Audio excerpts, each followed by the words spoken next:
Bonjour, comment ça va? Et comment va la santé? Bonjour, comment ça va? Et comment va la santé?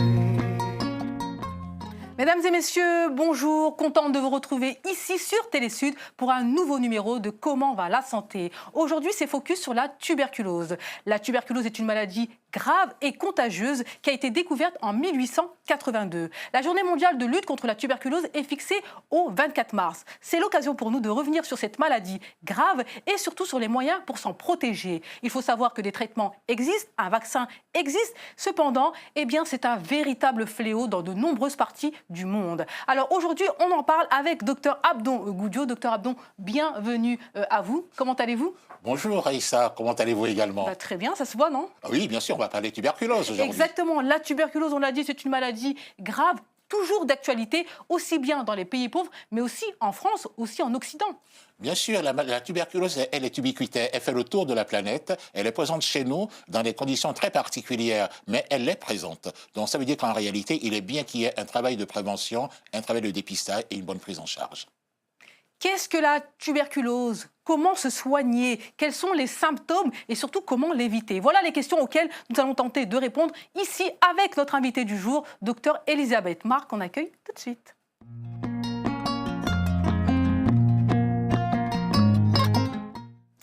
Docteur Elisabeth Marc, bienvenue à vous. Merci d'avoir accepté notre invitation. Alors, vous êtes médecin responsable du centre anti-tuberculose de Créteil. Bienvenue.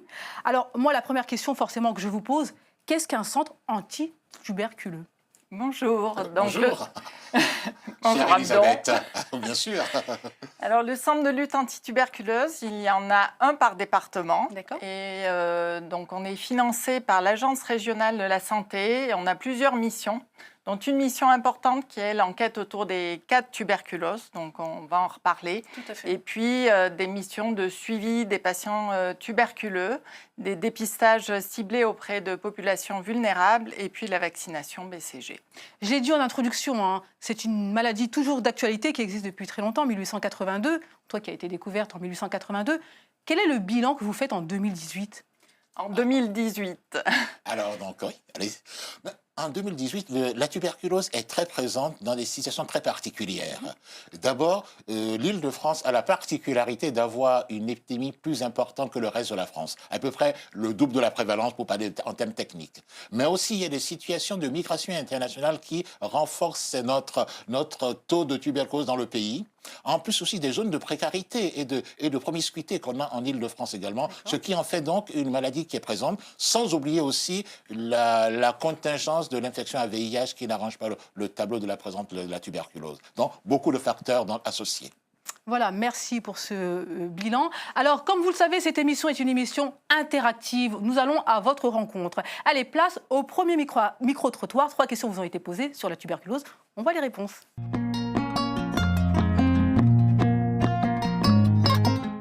Que savez-vous de la tuberculose? Rien du tout exactement. Que la tuberculose, c'est une maladie que j'ai connue il y a très longtemps, dans les années 80, voire 70 même en Afrique, où il y avait pas mal d'épidémies de cette maladie-là en Afrique. Mais je pensais qu'il y avait un vaccin pour ça. Alors là, rien du tout sur la tuberculose. Je sais que c'est une maladie, mais je ne sais pas comment ça se fait pour l'avoir, quoi. C'est une maladie des poumons, beaucoup plus liée au tabac. Franchement, je ne sais rien dedans. Par contre, je sais que c'est une maladie, mais à part ça, je ne sais pas, quoi.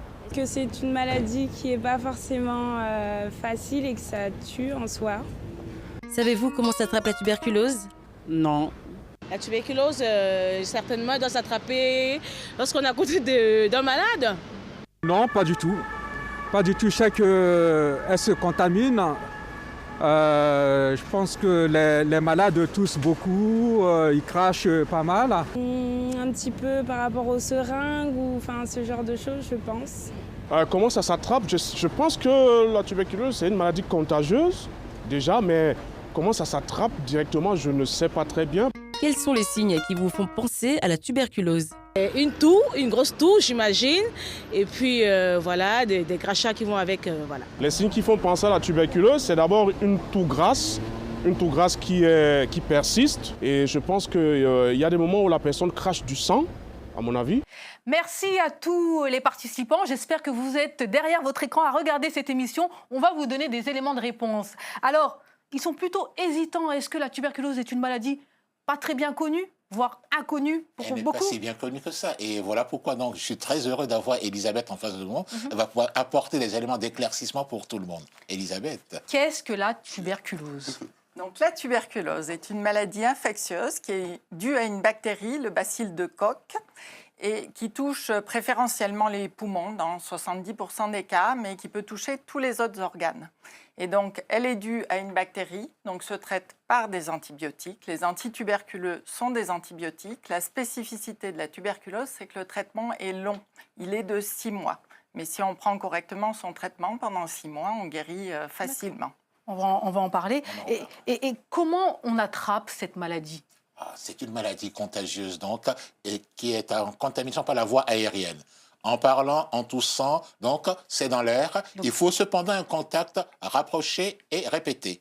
Ce n'est pas en passant ici dans la rue qu'on contacte, non. Il faut donc d'où le côté donc contamination domestique à l'intérieur de la maison, avec celui avec qui on vit, avec qui on dort. Donc voilà pourquoi les amis les plus proches sont les plus exposés que ceux que l'on croise dans un métro ou ailleurs. Donc on peut dire que c'est une maladie très contagieuse? Elle est contagieuse. Elle est contagieuse, pas très mais il faut un temps de contact assez important pour pouvoir être contaminé. On dit classiquement qu'il faut 8 heures de temps de contact cumulé avec la personne malade pour pouvoir être contaminé. D'accord, c'est bon. À peu près une nuit, savoir.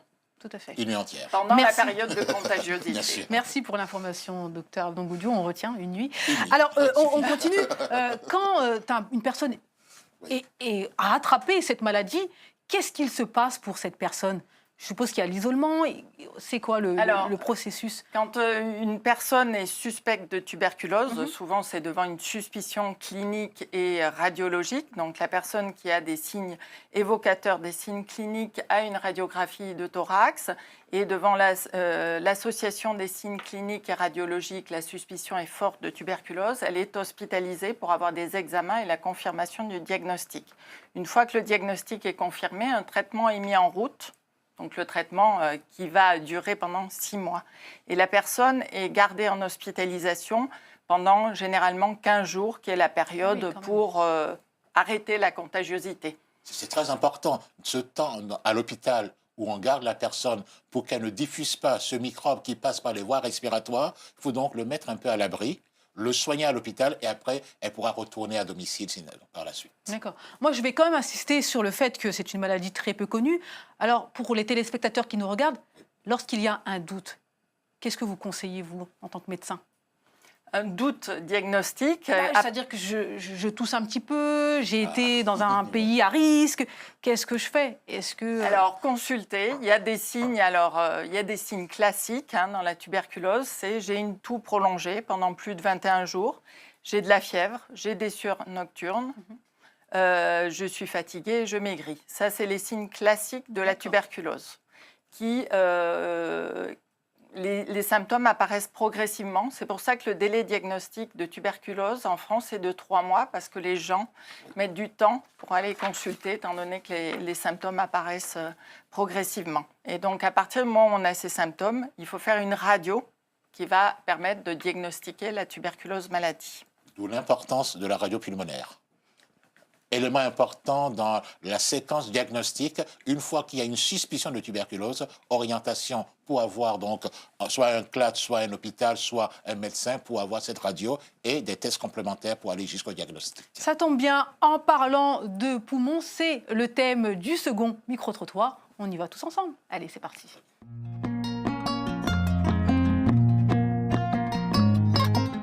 Comment peut-on connaître l'état de ses poumons? Je pense qu'il faut juste passer par des visites à l'hôpital. C'est que par ça, parce qu'il faut faire des examens et c'est l'examen qui te dit exactement quel est l'état de tes poumons. En allant faire des examens. Avez-vous déjà fait une radio des poumons? Oui, j'ai déjà fait une radio des poumons. Oui, moi j'ai déjà fait une radio des poumons. Non, pas du tout. J'ai déjà fait une radio de poumons il y a 5 ans. J'ai jamais fait de radio de poumon du tout. Voilà, de retour sur le plateau avec Dr Abdon Goudio et bien sûr notre invitée du jour, Dr Elisabeth Marc.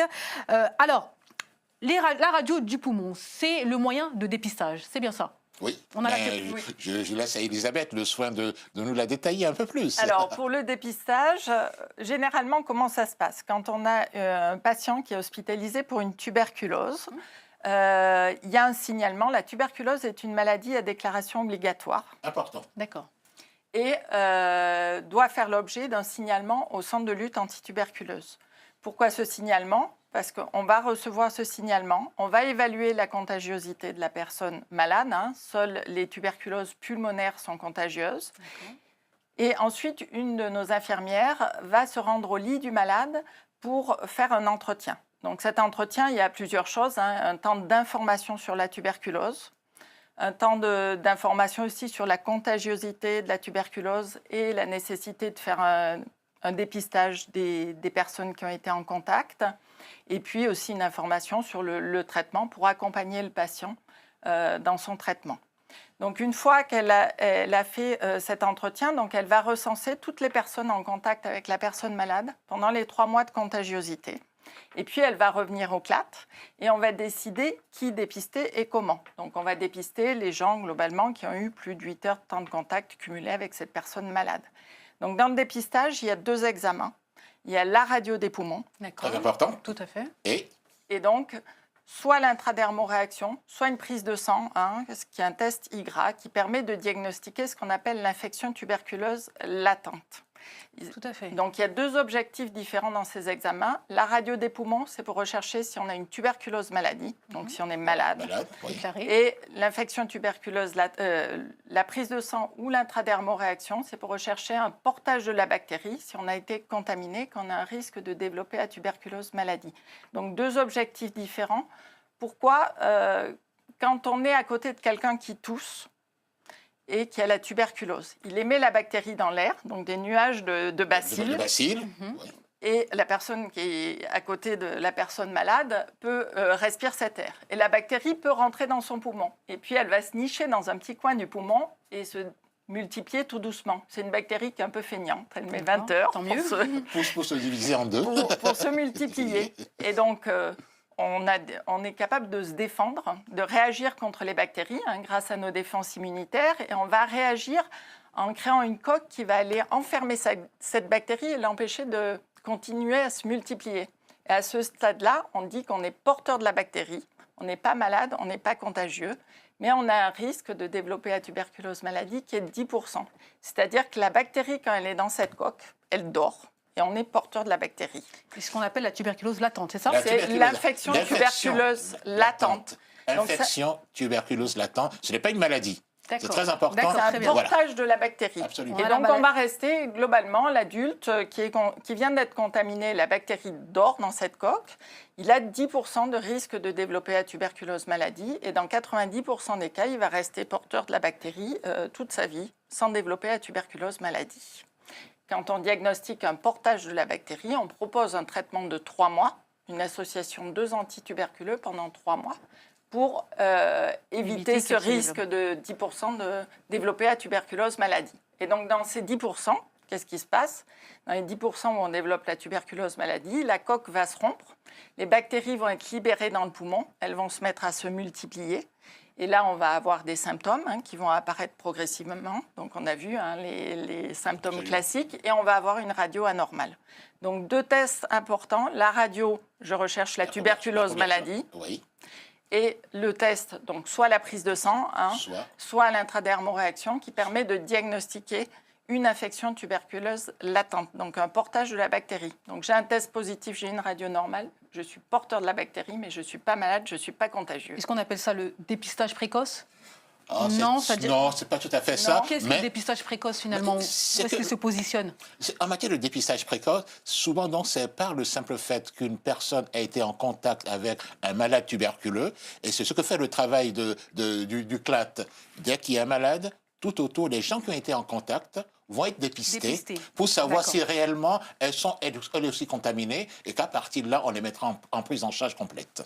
D'accord. Donc, un enjeu important. Donc, la radio des poumons, si on garde 2 choses importantes, radio des poumons et des tests complémentaires. C'est un élément clé pour faire un bon dépistage. J'espère, chers téléspectateurs, que vous écoutez bien tout ce qu'on vous dit dans cette émission. C'est très important. N'hésitez pas à aller sur le site internet, bien sûr, de Santé publique pour avoir plus d'informations concernant cette maladie, la tuberculose. Allez, on continue avec un reportage en parlant du CLAT de Créteil. Eh bien, on y va. Allez, c'est parti. En banlieue parisienne, à Créteil, le centre de lutte anti-tuberculose informe et soigne les personnes concernées par la maladie. La secrétaire médicale accueille les patients au téléphone et les oriente. 70% du temps téléphonique, ce sont des appels liés au BCG. Alors, les périodes où on a une manifestation d'appels plus importants sont au mois de septembre, jusqu'au mois de novembre à peu près, début novembre. C'est lié à la recrudescence de naissance, donc c'est des appels énormément BCG. Après, il y a au niveau des vacances périodiques importantes, donc Noël et les vacances d'été. Le travail de prévention et de coordination de l'équipe soignante permet de connaître le nombre de nouveaux cas dans le département du Val-de-Marne. Mon rôle dans le service est de travailler donc en binôme avec les infirmières en consultation, de partir avec les infirmières sur les sites pour les dépistages extérieurs et au retour de ces dépistages extérieurs de codifier tout le travail qui a été fait au niveau médical et infirmière pendant ce dépistage. L'équipe assure également le suivi médical des personnes dépistées. Le dépistage représente une part importante du travail de ce CLAT. Autour d'un cas d'un malade, on va faire un entretien auprès de ce malade, au lit du patient le plus souvent à l'hôpital, et on recueille auprès de lui les personnes qui ont été dans son entourage, au niveau famille, amis ou même collègues de travail. Et donc on liste tout ça avec lui et on va appeler tous ces sujets contacts pour leur proposer le dépistage. Depuis plusieurs semaines, Zakaria, réfugié soudanais, est suivi au centre de lutte anti-tuberculose de Créteil. Et on va faire un entretien pour son suivi de traitement. Voilà. Ce traitement antibiotique dure 6 mois et Zakaria doit le prendre tous les jours sans exception. Je rajoute une boîte, comme ça fait 2 semaines. D'accord ? Selon l'Organisation mondiale de la santé, en 2016, près de 10 millions de personnes dans le monde ont contracté la tuberculose. Au revoir, bon courage.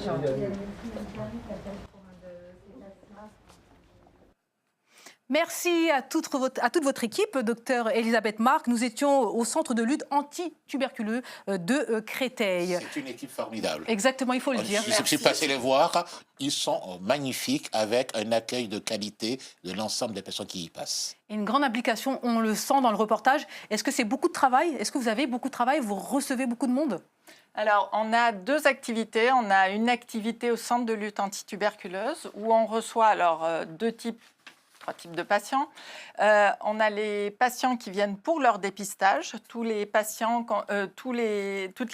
qu'on a recensées dans l'enquête, qui viennent faire le dépistage au centre de lutte anti-tuberculose. Donc, ils viennent en consultation, ils ont leur radio à l'hôpital, puis le test dont on a parlé tout à l'heure. Et puis, on a une activité aussi importante à l'extérieur, puisque quand on a donc un cas de tuberculose chez une personne et qu'on a recensé toutes les personnes en contact, souvent ça touche des adultes jeunes, la tuberculose, donc qui travaillent. Et donc on se déplace sur les lieux, on fait des dépistages professionnels, donc on va directement dans l'entreprise et on fait le dépistage des sujets contacts. Quand c'est un enfant, on va dans une école, on dépiste les enfants, donc on se déplace et on fait le dépistage sur site. Et puis, comme on le voit dans le reportage, on a une activité aussi de suivi des patients tuberculeux. Quand on les a rencontrés à l'hôpital, qu'ils ont besoin d'un accompagnement dans le traitement, qu'ils ont besoin d'une dotation médicamenteuse, ils viennent au centre de lutte anti-tuberculose et on les suit jusqu'à la fin du traitement. Et sinon, ce qu'on ne voit pas, mais ça va suivre, on a tous les bébés qui viennent pour leur vaccination de BCG. On en reparlera. Très belle transition. On en parle maintenant. Absolument. Maintenant, on s'intéresse à nos chers nourrissons. Oui, le BCG, c'est le vaccin qui est utilisé contre la tuberculose. Absolument. Allez, voyons tout de suite. Petit reportage à la terrasse. C'est à la PMI qui se trouve à Créteil.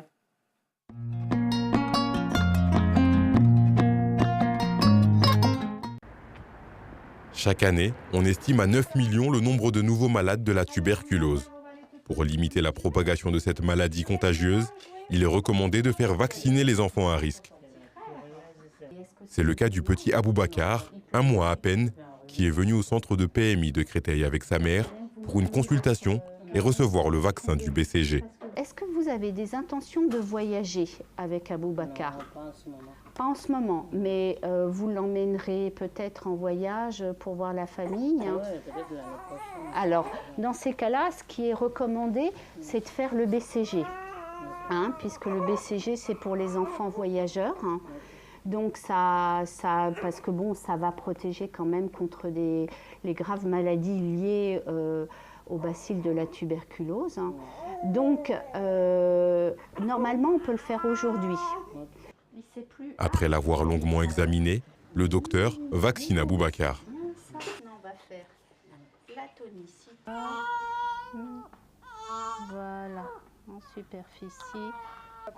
Voilà, on a la peau d'orange, c'est bien. Voilà, allez, vous pouvez lui donner le sein si vous voulez tout de suite, comme ça c'est bon. T'inquiète pas ma chérie, c'est ton frère, on a été obligé de lui faire un vaccin pour qu'il ne soit pas malade. Et regarde, maintenant il est courageux, il a arrêté de pleurer, d'accord? On a fait pareil avec toi. La vaccination contre la tuberculose est recommandée à partir de l'âge d'1 mois, notamment pour les enfants dont l'un des parents est originaire d'un pays où la maladie est présente.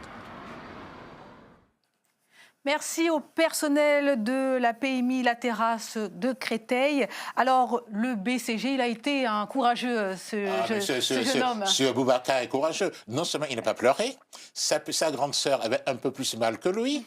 Et quand il a été mis dans les bras, même pas le sein, et déjà il était au calme. Ça veut dire qu'en fait, c'est un travail de qualité qui a été fait et la peau d'orange a été faite pour pouvoir mettre en place ce vaccin en toute sécurité. Merci pour ces informations, docteur Abdongoudjo. Alors, le BCG, il faut le dire, ce n'est pas un vaccin obligatoire en France, mais il est très recommandé, surtout pour un certain type de population, n'est-ce pas? C'est même très important, surtout quand les enfants sont d'origine des pays à forte endémie de tuberculose. C'est-à-dire? C'est-à-dire, non, les pays, les migrants d'Afrique subsaharienne sont le cœur de cible, et pour la France, on a la Guyane française et Mayotte en particulier, et c'est un élément important donc, et ça évite les complications graves de la tuberculose, dont une qui est redoutable, qui s'appelle la méningite tuberculeuse, qui peut emporter un bébé, alors qu'en réalité, on pouvait le protéger dans les meilleures conditions. Oui, grâce au BCG. Donc, une question qui a été posée, c'est-à-dire que l'enfant est un enfant français né en France, mais qui pourrait voyager dans un pays à risque, donc on vaccine. Oui, absolument. C'est très important. Dans un pays où il y a une incidence importante de tuberculose, on va le vacciner, ça fait partie des critères pour faire la vaccination BCG. D'accord. Et pour ceux qui n'ont pas été vaccinés bébés ou qui ne savent pas s'ils ont été vaccinés ou pas, que faire? Est-ce qu'un adulte peut se faire vacciner? Non, la vaccination BCG est fortement recommandée chez les enfants. On dit les moins de 15 ans. Bon, il y a une priorité pour les moins de 5 ans. C'est les moins de 5 ans qui ont des facteurs de risque qui sont prioritaires dans la vaccination BCG. Pourquoi on vaccine les jeunes enfants? Parce que le risque de méningite est plus important quand on a moins de 2 ans. Donc c'est essentiellement les enfants âgés de moins de 2 ans qui ont le plus ce risque d'avoir des complications et notamment des méningites. Donc c'est vrai que les enfants de moins de 5 ans sont prioritaires dans la vaccination BCG.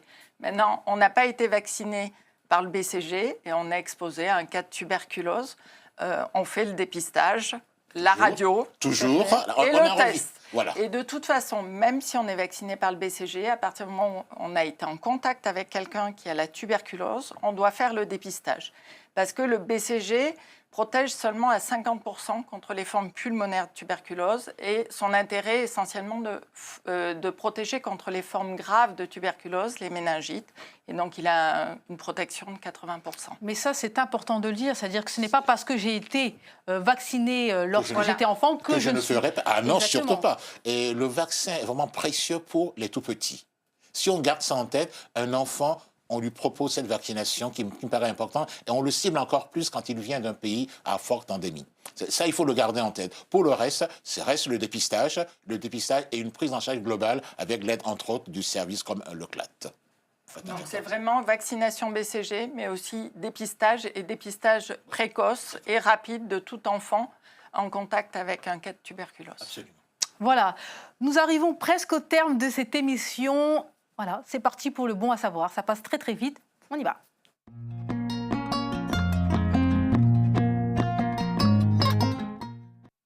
Alors, le bon à savoir, on résume les points les plus importants. Alors, la tuberculose, c'est une maladie toujours d'actualité dans les pays pauvres, mais aussi en Occident, notamment en France. Il existe un vaccin, le BCG pour les enfants, pour les tout-petits. Important, recommandé. Recommandé. Et encore plus quand on vient d'un pays donc, à forte endémie de tuberculose, c'est-à-dire d'Afrique pour nous, pour les subsahariens, et pour la France. N'oublions pas la Guyane française et n'oublions pas Mayotte.